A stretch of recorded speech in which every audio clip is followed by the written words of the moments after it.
नमस्कार, आप सभी का स्वागत है भाग्यम में। मैं हूं पंडित चंद्रशेखर शर्मा। दर्शकों, सबसे पहले हम बात करते हैं आज के दिन के पंचांग की। आज दिनांक है 30 जून सन 2023, विक्रम संवत 2080 चल रहा है। आषाढ़ मास है, शुक्ल पक्ष है, ग्रीष्म ऋतु है, तिथि आज की द्वादशी है और आज का वार है शुक्रवार। आज के नक्षत्र की बात करें तो विशाखा नक्षत्र दोपहर बाद 4:10 तक है। आगे अनुराधा नक्षत्र पूरे दिन रहेगा और पूरे रात्रि रहेगा। योग साध्य है और योग की दृष्टि से आज का दिन शुभ है, योग कारक है, तो उसका पूरा सदुपयोग उठाइए। करण बव है दोपहर 2:06 तक, आगे बालव करण रहेगा। सूर्योदय का समय सुबह 5:26 का था और सूर्यास्त का समय शाम 7:22 का है। आज का राहु काल दर्शकों 10:30 बजे से लेकर दोपहर 12 बजे के बीच रहेगा। इसे पूरी तरीके से टाल दीजिएगा क्योंकि इसमें कोई शुभ कार्य शुरू नहीं करने चाहिए और लंबी यात्रा शुरू नहीं करनी चाहिए। अभिजीत मुहूर्त आज 11:56 से दोपहर 12:52 के बीच में है और दिन में 4 बार दुष्ट मुहूर्त भी रहेंगे। इनको ध्यान से समझना है और सूझबूझ से टाल देना है।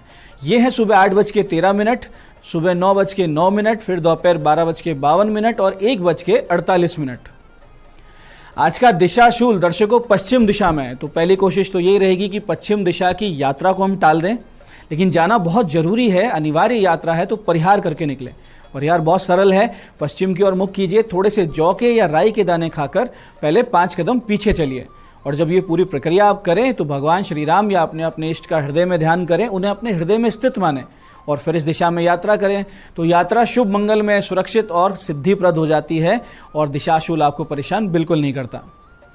आज का शुभ समय दर्शकों, यानी आज के दिन का सदुपयोग करने का जो समय है वो है सुबह 7:30 से सुबह 10:30 तक, फिर दोपहर 12:30 से 2 बजे तक और फिर शाम 5:40 से 7:20 तक।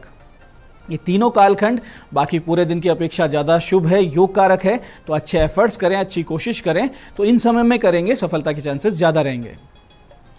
आज की चंद्र राशि दर्शकों तुला है, सुबह 10:20 तक, आगे चंद्रमा वृश्चिक राशि में प्रवेश कर जाएंगे, जिससे आज का ये जो दिन है सभी 12 राशियों के लिए कुछ इस प्रकार रहने वाला है। सबसे पहले बात करते हैं मेष राशि की। मेष राशि वाले आज स्वास्थ्य का रखें ध्यान, विशेषकर जिनको डायबिटीज की समस्या है। वृष राशि वाले अपने पार्टनर से चल रहे विवाद सुलझा सकते हैं आज। और मिथुन राशि वाले जल्दबाजी में कोई निर्णय आज बिल्कुल ना लें, नहीं तो आर्थिक नुकसान हो सकता है। कर्क राशि वाले किसी भावनात्मक उथल पुथल से आएंगे बाहर। और सिंह राशि वाले ध्यान रखें कि उनके मूड स्विंग्स की वजह से घर में कलह का वातावरण ना बने। कन्या राशि वाले अच्छा सपोर्ट सिस्टम बनता हुआ देखेंगे अपने लिए और तुला राशि वाले अपने एफर्ट्स का फल मिलता हुआ देखकर होंगे प्रसन्न। वृश्चिक राशि वाले किसी समस्या से बाहर आ सकते हैं और धनु राशि वालों को अपने लालच पर रखना है नियंत्रण, नहीं तो बहुत ज्यादा नुकसान हो सकता है, विशेषकर वो लोग जो शेयर मार्केट से जुड़े हुए हैं। मकर राशि वालों को मिलेगी बड़ी आर्थिक सफलता और कुंभ राशि वाले कैरियर में उछाल पा सकते हैं।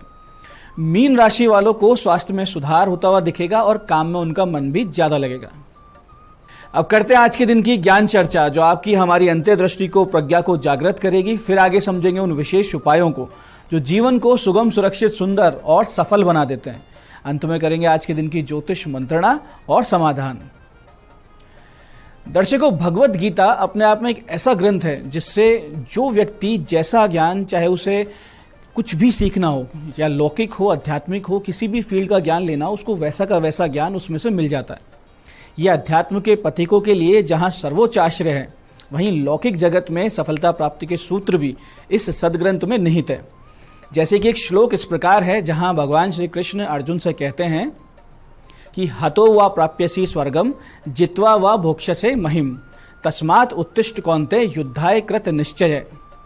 यानी युद्ध में वीर गति को प्राप्त हो जाते हो तो स्वर्ग प्राप्ति होगी और विजयी हो जाते हो तो राज्य का सुख मिलेगा। इसलिए उठो और निश्चय करके युद्ध करो, एकदम दृढ़ संकल्प होकर काम करो। ये सफलता का सूत्र है। ये इस तरीके से सूत्र है कि किसी भी कार्य को करें तो दृढ़ निश्चय करके, एकाग्रचित्त होकर, लाभ हानि के विचार से परे होकर करें, क्योंकि या तो सफलता मिलेगी, या तो आप सक्सेसफुल होंगे, या फिर आपको बहुत सारी सीख मिलेगी जो आगे के प्रयास में आपकी सफलता का आधार बनेगी। तो दर्शकों, ये है आज की चर्चा का सार कि हम कोई भी कार्य करें तो उसको इस तरीके से दृढ़ संकल्प होकर करें कि लाभ होगा या हानि होगी, लेकिन काम बहुत ही परफेक्ट करेंगे। अब बात करते हैं उन विशिष्ट उपायों पर जो आपकी सभी प्रकार की समस्याओं के सरल समाधान कर देते हैं और जिन्हें करके आप असफलता को बहुत पीछे छोड़ते हुए, अड़चनों को पीछे छोड़ते हुए सफलता की ओर दृढ़ता से अग्रसर होते हैं। सबसे पहले बात करते हैं उनकी जिनका जन्मदिन है। तो जिन जिन लोगों का जन्मदिन है, आप लोग आज सुबह 10:30 बजे से लेकर दोपहर 12 बजे के बीच में कौवों को दही बर्फी खिलाएं। किसी पार्क में जाकर वहां की दीवार पर रख दें और 1.25 किलो गुड़ के 2 भाग कर लें। एक भाग गौ माता को खिलाना है और एक भाग हनुमान जी के मंदिर में अर्पित कर देना है। इसके बाद में शाम 6:50 के बाद में किसी निर्धन महिला को आप वस्त्र दान करें। तो ये सारे काम अगर आप करेंगे आज, तो आपका आने वाला वर्ष बहुत ही सुंदर बीतेगा, उत्तम बीतेगा, ईश्वरीय कृपा से बीतेगा, इसमें कोई भी संदेह नहीं। ऐसे ही दर्शकों, जिन लोगों को आर्थिक मोर्चे पे समस्याएं आ रही है या व्यापार में कमी चल रही है, और उसमें भी विशेषकर वो लोग जिनका खाने पीने से संबंधित व्यापार है, जैसे कि आपके पास कोई रेस्टोरेंट है, कोई कैफे है, होटल है, ढाबा है, इस तरह के काम है, तो ऐसी स्थिति में आप एक तो ये नियम कर लें कि रोजाना आपके यहाँ से एक भूखा निर्धन व्यक्ति भोजन करे ही करे। यानी एक निर्धन व्यक्ति को आप निःशुल्क भोजन करवाएं। साथ ही अपने व्यापार स्थल में एक अन्नपूर्णा माता की फोटो लगाएं। ऐसा चित्र हो जिसमें वो भगवान शिव जी को अन्नदान कर रही हो, और फिर नित्य मिष्टान का भोग लगाएं भगवती को, और 3 माला जाप नमः शिवाय का करें। पहले 3 माला करनी नमः शिवाय, और फिर 1 माला इस बहुत ही विशेष मंत्र की करनी है। तो कुछ ही दिनों में चमत्कारिक रूप से आपको लाभ होते हुए दिखेगा। मंत्र ध्यान से समझिएगा। मंत्र इस प्रकार है कि अन्नपूर्णे सदापूर्णे शंकर प्राण वल्लभे ज्ञान वैराग्य सिद्धार्थम भिक्षाम देहि च पार्वती। मंत्र फिर से समझिए। अन्नपूर्णे सदापूर्णे शंकर प्राण वल्लभे ज्ञान वैराग्य सिद्धार्थम भिक्षाम देहि च पार्वती। इस प्रकार से 1 माला का जाप करें और चमत्कार देखें। ऐसे ही दर्शकों, जिन लोगों को सामाजिक जीवन में प्रतिष्ठा प्राप्त करनी है, कम्युनिकेशन स्किल से जुड़े हुए लोग या वो लोग जिनको राजनीति में आगे बढ़ना है, तो वो रात्रि में माता कालिका की पूजन करें। 11 बजे करेंगे, बहुत अच्छा है, पहले भी कर सकते हैं। पंचोपचार से पूजन करें और फिर एक पंचमुखी रुद्राक्ष को अपने सामने रख लें और इस बहुत ही विशेष मंत्र की 11 माला का जाप करें और इस रुद्राक्ष को काले धागे में पिरोकर अपने गले में पहन लें और नित्य फिर इस विशेष मंत्र की 1 माला का जाप करते रहें। तो फिर आप देखेंगे जिस क्षेत्र में आप हैं उसमें यश, प्रतिष्ठा, सम्मान, पहचान इतनी जबरदस्त बन रही है कि लोग आश्चर्य करेंगे जिस गति से आपकी पहचान बनेगी। मंत्र ध्यान से समझिएगा। मंत्र इस प्रकार है। ओम ऐं ह्रीं श्रीं क्लीं कालिके सर्वान् मम वश्यं कुरु कुरु सर्वान् कामान् मे साधे साधे स्वाहा। मंत्र फिर से समझिए। ओम ऐं ह्रीं श्रीं क्लीं कालिके सर्वान् मम वश्यं कुरु कुरु सर्वान् कामान् मे साधे साधे स्वाहा। तो दर्शकों, ये थे आज के वो विशिष्ट उपाय जो आपकी मनोकामनाएं पूरी कर रहे हैं, समस्याओं से भी बाहर ला रहे हैं। अब बात करते हैं आपके सवालों की। आपके सवालों में आज हमारे पास जन्म पत्रिका आई है हमारे दर्शक विशाल रावत जी की बूंदी से। 16 अप्रैल 1993 का इनका जन्म है। सुबह 5:49 बूंदी। बहुत ज़्यादा परेशानी है, कर्जा हो गया है, केस भी है, कानूनी समस्याएं भी हैं। उपाय बताइए। विशाल जी, आपका लग्न कर्तरी योग में फंसा है। कर्तरी कैंची को बोलते हैं संस्कृत में। तो जब कर्तरी योग में लग्न फंस जाता है तो बंधन योग बनता है, पीड़ाएं आती है, कानूनी समस्याएं होती है। और 6ठे भाव यानी कि कर्जे के भाव का अधिपति सूर्य धन भाव में जाकर उच्च का हो गया और शनि की सीधी दृष्टि कर्जे के भाव पर शत्रु राशि में पड़ रही है। तो ऐसे में कर्जे के योग बनते हैं। उस पर आपके पंचमेश चंद्रमा कमजोर है, पंचम में नीच राशि का मंगल बैठा है। तो ना तो भाग्य पूरा आपका साथ दे रहा है और लगातार आप गलत निर्णय लेते जा रहे हैं। जो भी कर रहे हैं उससे आपको खुद को नुकसान हो रहा है। तो इसके उपाय के लिए सूर्य शनि की शांति करवाइए, मंगल और चंद्र के 7-7 गुना जाप करवाइए और एक मोती और एक मूंगा धारण कर लीजिए। जून 2024 के बाद से आपको आराम आने लगेगा, कर्जा उतरने के रास्ते भी खुलने लगेंगे। आज की दूसरी पत्रिका हमारे पास आई है हमारे दर्शक श्रीनाथ जी की नागौर से।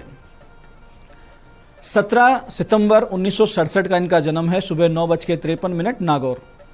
कानूनी समस्याओं से मुक्ति कब मिलेगी, इनका प्रश्न है। श्रीनाथ जी, आपको सावधानी रखना चाहिए इन मामलों में, क्योंकि आपकी पत्रिका में बंधन योग और राजदंड के योग बनते हैं। अच्छा ये रहेगा कि आप इस तरह की समस्याओं से बचने के लिए अपने जन्म स्थान से बहुत दूर जाके बसें। अभी जो समस्याएं चल रही है वो मार्च सन 2024 के बाद से धीरे धीरे आपके प्रति अनुकूल होने लगेंगी। लेकिन आप राहु, केतु और सूर्य की शांति अवश्य करवाइए और हनुमान चालीसा के लोम विलोम पाठ 11 की संख्या में कीजिए, यानी पहली चौपाई से 40वीं चौपाई और 40वीं चौपाई से पहली चौपाई। ये एक लोम विलोम पाठ हुआ। ऐसे 11 पाठ कीजिए तो बहुत जल्दी आप समस्याओं से बाहर आ जाएंगे। तो दर्शकों, ये था आज का पंचांग, आज के विशिष्ट उपाय और ज्ञान चर्चा। मैं पंडित चंद्रशेखर शर्मा ये आशा करता हूं कि बताए हुए उपायों को सही विधि सटीक समय पे करके आप पूरा लाभ उठाएंगे। और जो ज्ञान चर्चा सत्संग में हमने समझा है कि गीता में कितनी सुंदर बात लिखी है जो हमारे जीवन को साध सकती है, उसे अपने जीवन में उतारेंगे, उसे अपनी साधना का हिस्सा बनाएंगे। अपने जीवन को एक आदर्श जीवन में धीरे धीरे आप परिवर्तित करेंगे। कार्यक्रम में बने रहने के लिए बहुत बहुत साधुवाद। भगवती आप सबका कल्याण करे। जय आदिशक्ति।